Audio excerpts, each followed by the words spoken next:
Mon cher Philippe, on continue ici avec une analyse de la FQS, la Fédération des Québécois de souche, sur Capitol Hill, la brume d'après-guerre.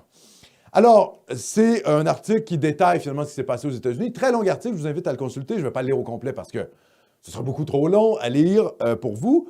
Je vous invite à consulter la Fédération des Québécois de souche. Je renouvelle mon appel. Le Harfan, le magazine pour la défense de notre peuple, c'est le magazine de la Fédération des Québécois de souche. Il faut vous y abonner. Vous aimez la ligne nationaliste décomplexée de Nomos TV, abonnez-vous au Harfan. Très bien. Alors, au sujet des Proud Boys et des événements du Capitole aux États-Unis, voici ce qu'écrit ici la FQS.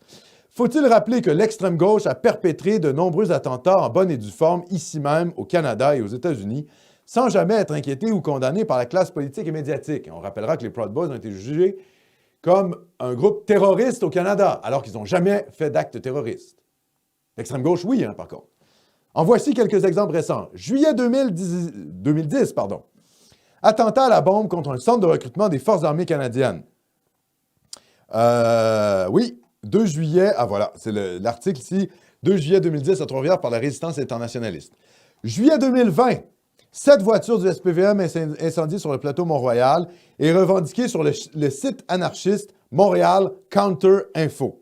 Octobre 2020, attaque incendiaire contre Tisseur Inc., contracteur sur le projet de prison pour migrants à Laval, revendiqué par des anarchistes sur le site anarchiste Montréal Counter Info. Contre-info? Montréal Contre-info, je pense. C'est en Antifa. C'est un site d'antifascisme. Oui, c'est ça. Donc, d'extrême gauche, quoi. Disons les choses ouvertement. Et c'est plus des bolcheviks que des antifascistes, en fait. Juin 2020, vandalisme contre un véhicule de la société Englobe par des anarchistes. Juin 2020 encore, attaque incendiaire contre le véhicule du vice-président de Lemay, contracteur du projet de prison pour migrants à Laval, revendiqué sur le site anarchiste Montréal Contre-info. Ils sont productifs, les gars, en termes de violence politique. C'est pas de l'assassinat politique. Mais, est-ce que ça pourrait être considéré comme du terrorisme domestique? On n'est pas loin de ça.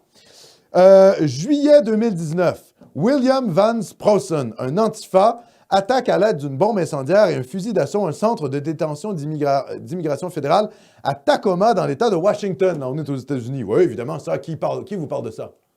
De l'extrême gauche qui attaque des centres de migrants à coups de fusil à pompe. Mais personne ne vous parle de ça. Personne. Et là, ils sont à la recherche du type suprémaciste blanc qui peut-être, sans doute, ferait un attentat. Oui?